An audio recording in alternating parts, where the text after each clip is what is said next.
Remember Ariel? The cute red-haired little mermaid with big eyes who dreamed of love and sang songs with her sea friends? In 1989, Disney showed the world mermaids as romantic heroines, beautiful, kind, innocent. This cartoon became so popular that it literally rewrote in the minds of millions what mermaids originally were. But here's what's interesting. Before Disney, no one would have called mermaids cute. If you dig deeper into real American folklore, into the legends of indigenous tribes, into the stories of the first settlers, a completely different picture will open before you. There are no songs and happy endings there. There, mermaids are creatures that lure people into the water, and not always with good intentions. Indigenous American tribes told of water spirits long before the arrival of Europeans. The first colonists documented encounters with unknown creatures in the waters of the New World. Sailors whispered stories about places where it's better not to drop anchor. And all these legends share one thing. The mermaids in them don't save drowning princes. So why did mass culture choose the image of a kind little mermaid, rather than what was told around campfires for centuries? Stay with us, and you will learn the real legends of American mermaids. Those that were passed down from generation to generation long before Hollywood studios. Those that made people avoid entire sections of coastline. Those that no one talks about aloud. Get ready to forget everything you thought you knew about mermaids, because now we're diving into the real folklore of American waters. Before we delve into American legends, we need to figure out one question that has tormented people for centuries. Are mermaids and sirens the same thing? Spoiler, no. But the story of how these two creatures merged in mass consciousness is no less intriguing than the myths themselves. But here's the puzzle. What did these sirens look like? Greek sirens were birds with women's heads, winged creatures associated with the afterlife. They lived on a rocky island and sang to lure sailors. No fishtails. So where did the fishtails come from? Everything changed in the Middle Ages. Somewhere between antiquity and the Renaissance, a strange metamorphosis occurred. In medieval bestiaries, books about real and mythical animals, sirens began to be depicted with fishtails instead of bird bodies. By the Renaissance, this transformation was practically complete. Sirens had turned into what we today call mermaids. Why did this happen? There are several theories. First, medieval translators got confused in descriptions. Latin texts were translated into local languages. Images mixed. Details were lost. Second, in Christian art, sirens became a symbol of dangerous temptation embodied by woman. And what could be more wrong and seductive than a half-woman, half-fish? Gradually, two completely different mythological creatures merged into one. From Greek, sirens remained the main feature, a deadly, dangerous voice. From later, mermaids, a fishtail and connection with water. And by the time Europeans set out to colonize America, in their baggage were already legends of half-women, half-fish who sing so beautifully that sailors lose their minds. And now the most important thing. When Europeans sailed to America, they brought this hybrid myth with them. But here, on the new continent, they encountered completely different legends. Legends of indigenous American tribes who had their own water spirits, their own creatures luring people into water. And when these two mythological traditions collided, something new was born. American mermaids are not just a copy of European sirens. This is a synthesis of two worlds, two belief systems, two different ways of explaining why people sometimes don't return from the water. And the main thing that unites both sirens and mermaids and water spirits of indigenous Americans is voice as a weapon. Whether it's a bird with a woman's face, a half-woman, half-fish, or a spirit in human form, they all use their voice to lure victims. Because the scariest weapon is not claws or teeth. It's the illusion of safety, the desire to come closer, the impossibility of resisting. So when we talk about American mermaids, we're talking about creatures that absorbed ancient Greek sirens, medieval sea maidens, and spirits of indigenous tribes. This is not one creature. This is a collective nightmare that evolved along with humanity. Here's a question that everyone who encounters real folklore asks. Why are mermaids in old legends so dangerous? We're used to thinking of evil as something intentional, conscious. A villain in movies builds cunning plans, tortures heroes for pleasure. But mermaids are completely different. They're not evil in the human understanding of this word. They just don't play by our rules. Let's return to medieval Europe, to where most American colonists brought their ideas about the world from. In those times, the ocean was not just water. It was the boundary between the known and the unknowable.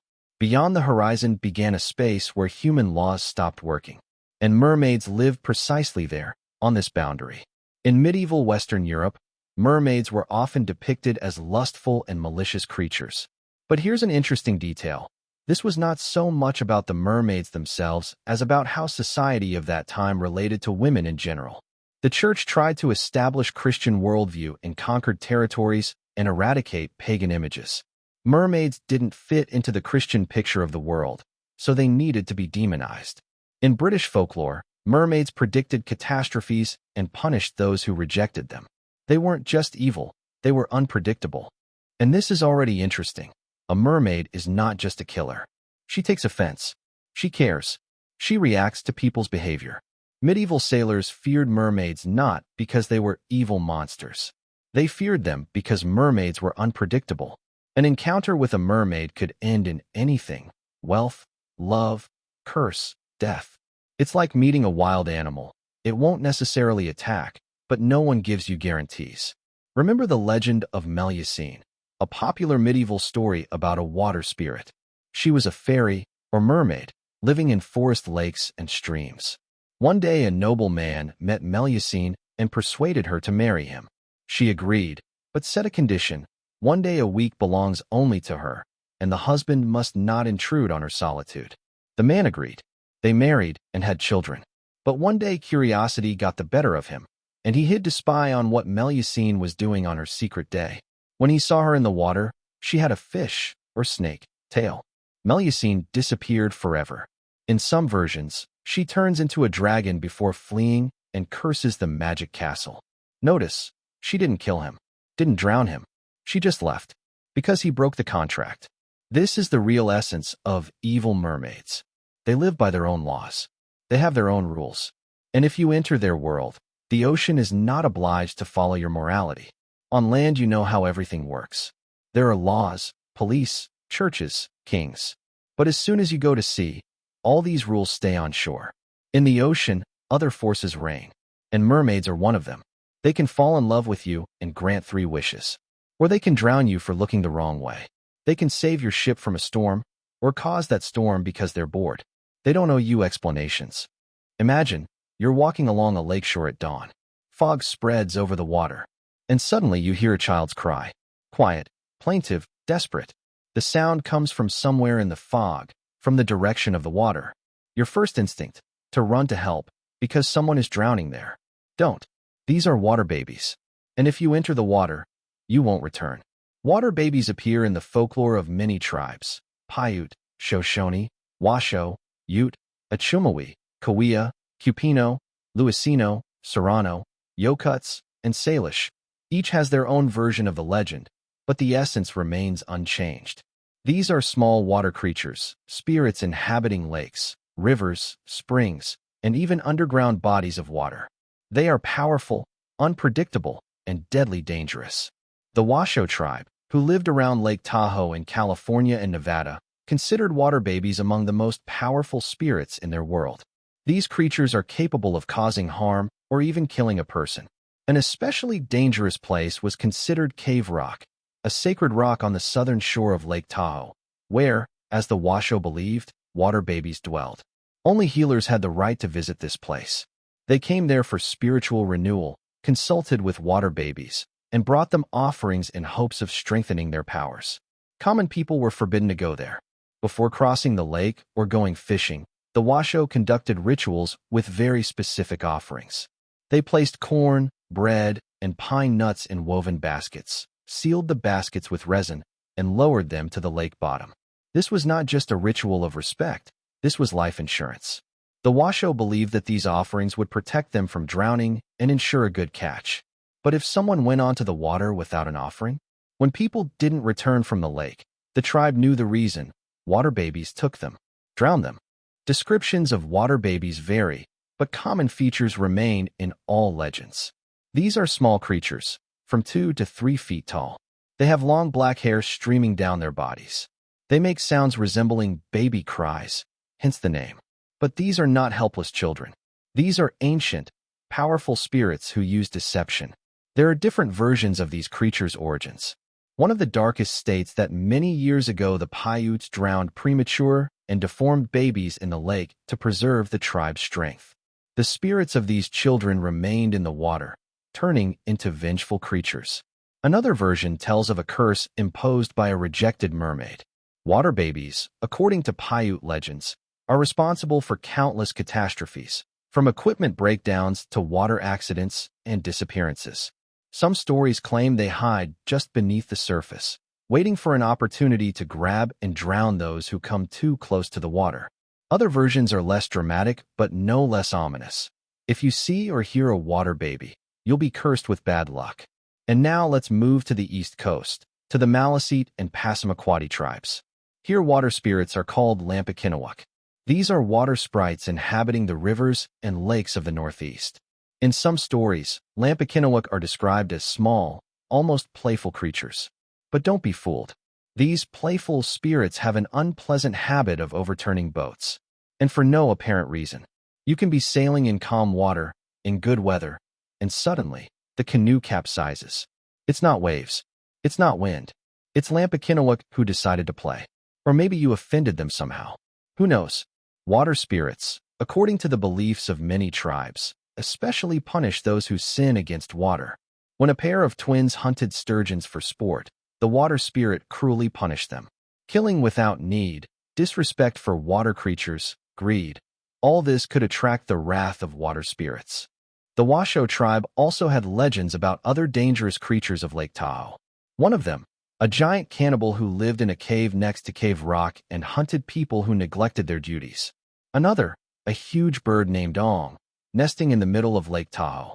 Ong was so large and mighty that the flapping of its wings bent trees on the shore. But what's interesting, all these creatures, giants, giant birds, water spirits, lived in water or near it. Lake Tahoe in Washoe mythology is not just a body of water. This is a portal to another world, a world where other laws rule. It's important to understand. Indigenous Americans didn't consider water babies and other water spirits evil in the Christian sense. They were powerful neutral forces. Sometimes they could be a good sign. Healers consulted with them, received power from them. But these same creatures could cause illness or death. Everything depended on how you behaved. Brought an offering, perhaps you'll return from fishing. Didn't bring, don't return. Respected the water, spirits will leave you alone. Killed for fun, prepare for consequences. These were the rules of the game, and people followed them. Because when you live next to a lake or river for thousands of years, you begin to understand. There, below, something exists. And it's better not to mess with it.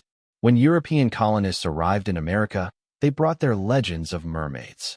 But here, on this land, they encountered something much more ancient. Legends that are thousands of years old. Spirits that were here before people. And when these two mythologies met, European and indigenous American, something new was born. American mermaids were born. Creatures that united in themselves the seductive beauty of European sea maidens and the primordial power of water spirits. And they didn't sing songs about love. They cried like children in the fog.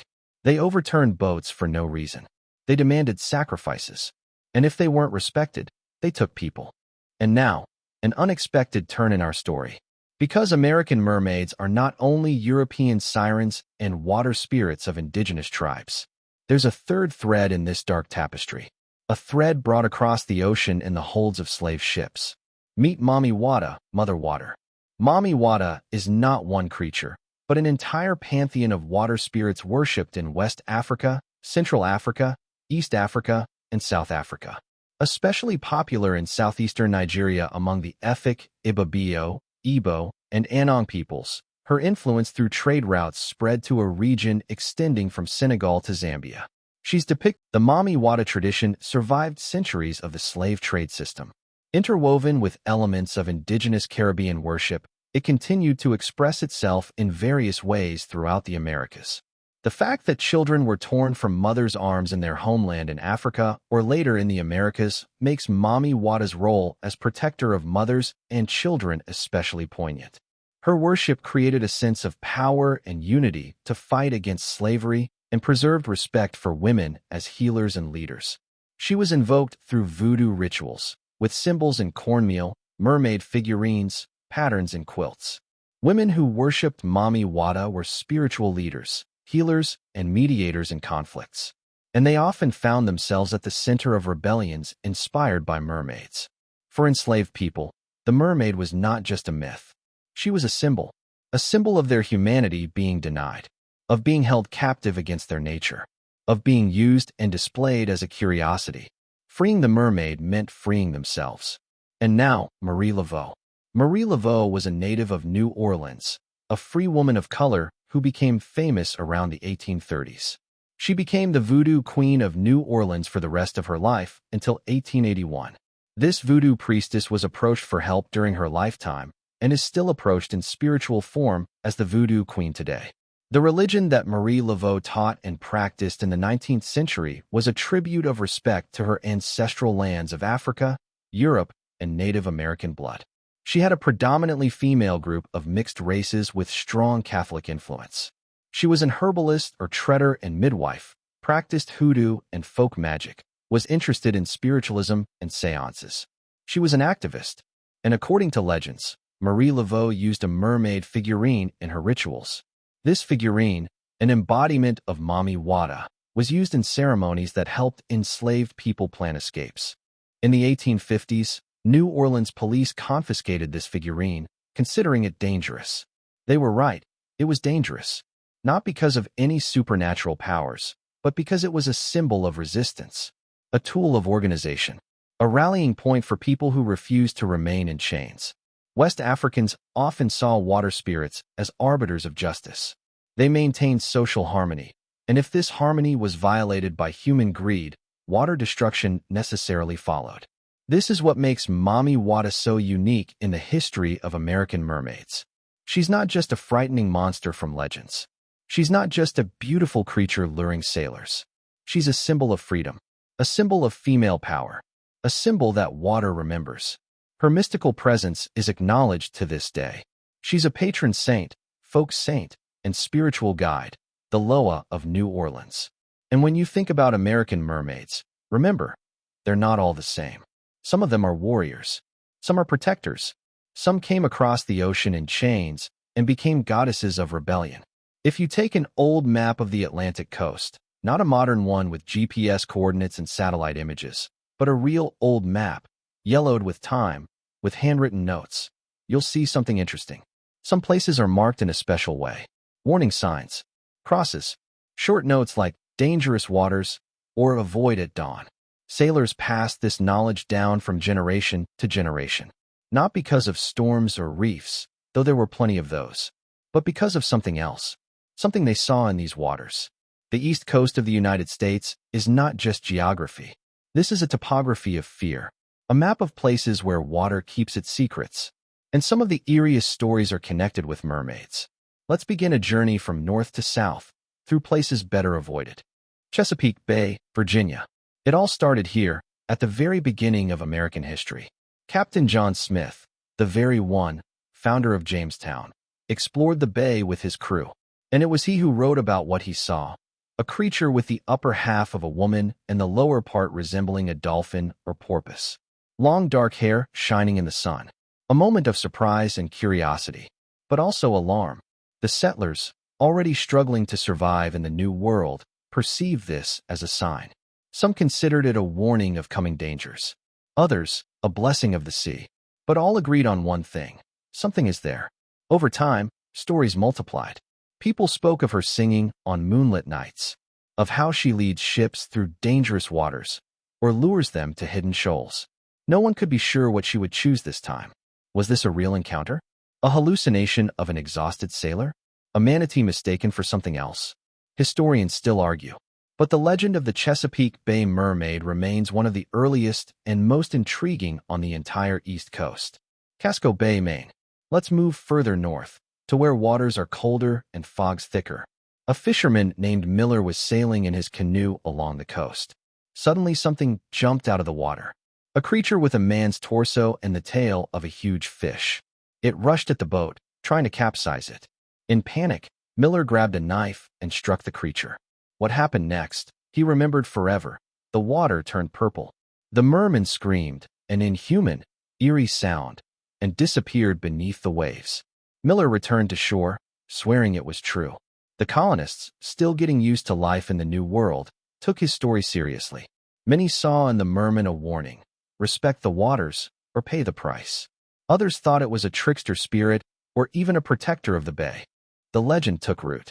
Fishermen still talk about strange splashes and shadows under the water. Wonder if Miller's merman still hides in the depths, watching and waiting. Gloucester, Massachusetts. In the early days of Gloucester's fishing fleet, rumors spread of a strange encounter that forever haunted these shores. On a foggy evening, a group of fishermen saw a mermaid clinging to the side of their boat. When they tried to pull her aboard, panic seized them. Her hand, graceful but undoubtedly human, was unlike anything they'd seen. They feared that saving her would bring a curse on their voyage. In desperation, they cut off her hand. The creature let out an eerie sigh and slipped back into the dark sea. Only a chilling story and the severed hand remained as proof. Sailors began to hear her cries in the wind, feel her presence during stormy seas. Some believed she seeks revenge. Others thought she simply wants to get her lost hand back. For the people of Gloucester, this is a reminder. Even in a world of sturdy boats and brave fishermen, the ocean keeps secrets that cannot be tamed. Mermaid Point, Cape Fear River, North Carolina. And now, one of the most ominous places on the entire map. Long ago, in the misty waters of the Cape Fear River, sailors whispered about a place they called Mermaid Point. Traders sailing down the river at dawn sometimes noticed a beautiful woman with flowing hair sitting on a rock at the water's edge. She slowly combed her hair, humming a haunting melody that spread through the fog. Some said she was a river spirit luring sailors to their doom if they looked too long. Others believed she was a gentle guardian warning them of changing currents and hidden shoals. Old maps even marked this spot as Mermaid Point, a caution for careful travelers who knew the river could be as treacherous as it was beautiful. One story tells of a trading vessel that disappeared near this point after the captain ignored warnings from locals. Days later, pieces of the ship washed ashore, tangled in seaweed, broken beams. Sailors claimed they heard the mermaid's song ringing in the wind that night. A sad farewell to the lost crew who should have heeded her warning. Today, Mermaid Point remains part of Cape Fear folklore, a place where the river meets the sea in a whirlpool of mystery. Even now, fishermen speak of glimpses of movement on the rocks at dawn. Wonder if the mermaid continues to watch over the waters she calls home. Her melody forever woven into the currents of the Cape Fear River. Roanoke, North Carolina, the siren of the lost colony. And finally, the darkest legend of all. On the windswept shores of North Carolina's Outer Banks, long after the lost colony disappeared, a new story took root. The story of the Roanoke siren. Locals say she appeared near the place where English settlers once tried to build a new world. Her song carries on the same winds that once carried the colonists' hopes. Fishermen claim they first saw her after a storm, gliding between the waves with hair golden as the sand dunes. Her song was sweet but mournful, calling to anyone who would listen. Some believe she was the spirit of one of the missing colonists, turned by the sea into something not quite human, forever bound to the coast. Others thought she was a guardian of the waters, protecting the secrets of Roanoke's fate from those who dared search too deeply. It was said she could calm the stormiest seas or summon storms with a single note, depending on the hearts of those who approached her. Her presence was both a warning and a promise, a reminder of the thin line between hope and mystery. Today, the Roanoke siren still haunts the imagination of the Outer Banks. When the moon rises high and the waves turn silver, beach visitors swear they hear her song in the wind. Her legend continues to exist as part of North Carolina's history, a story that connects the fate of the lost colony with the endless depths of the Atlantic. See the pattern? From Chesapeake Bay to Roanoke. All along the East Coast, there are places marked not only by geography, but by memory. Memory of what was noticed, of what was heard, of ships that didn't return, of people who disappeared. Old sailors knew these places. They marked them on maps. And even now, when you drive along the coast, through Virginia, Maryland, Delaware, New Jersey, New York, Connecticut, Rhode Island, Massachusetts, New Hampshire, Maine, You're passing through a topography of fear. Places where the boundary between land and water becomes blurred, where the ocean keeps its secrets, and where mermaids still sing. Here's a question: what frightens you more, a shark or a mermaid? Most people will say shark. That's logical, right? A shark is a real animal with sharp teeth that can tear you apart. A mermaid is fiction, but sailors of past centuries feared mermaids more. And there was a reason for that. Because you see a shark approaching, you know what to expect. You can fight, run, defend yourself.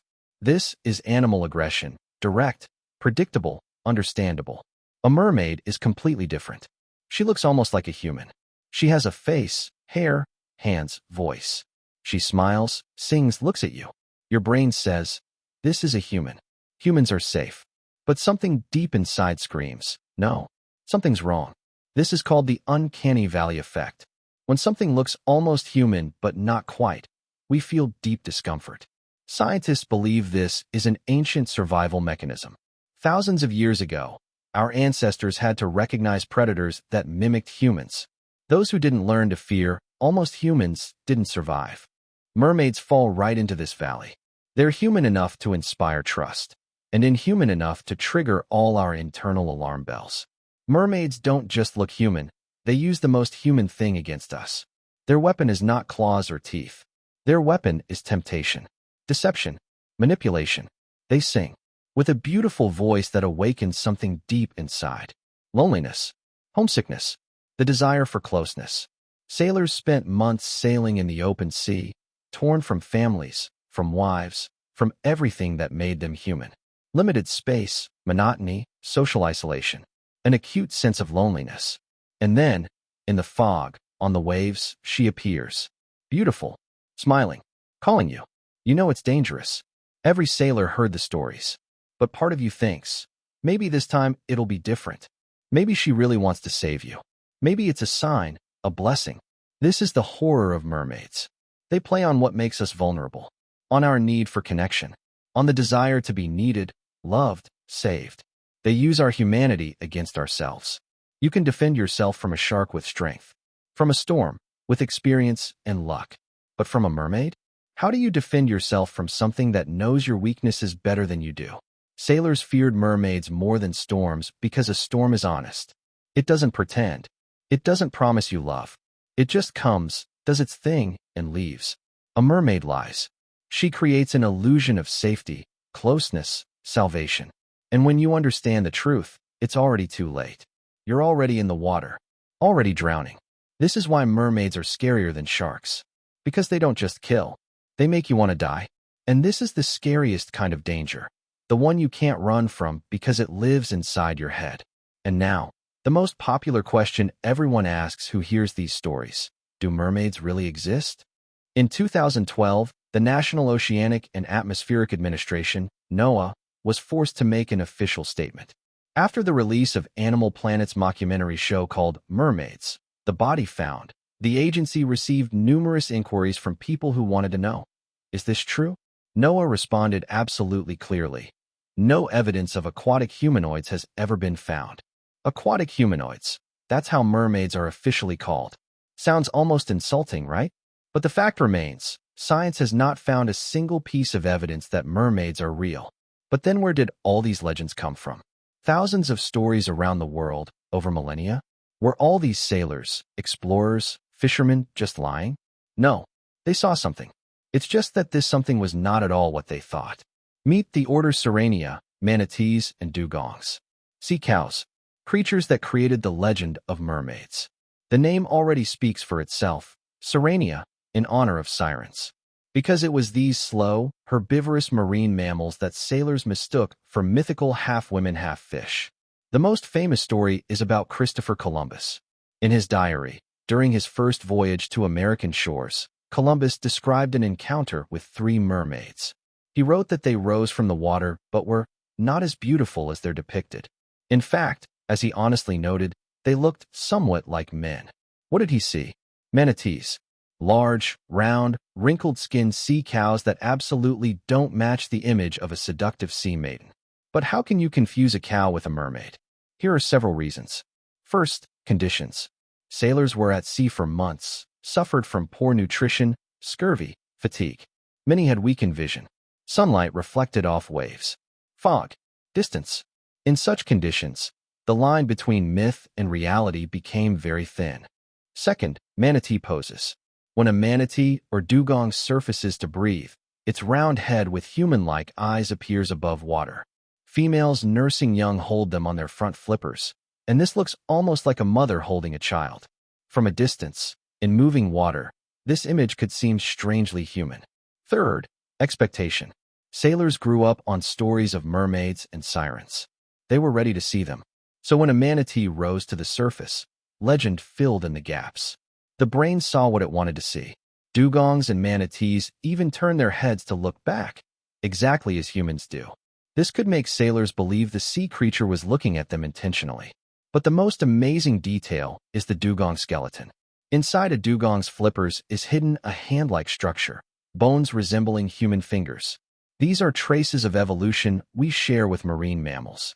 Neolithic cave paintings 5,000 years old depicting dugongs were found in Tambun Cave in Malaysia. Legends of mermaids began long before European colonial voyages. So yes, sailors really saw something. It's just that they weren't mythical creatures.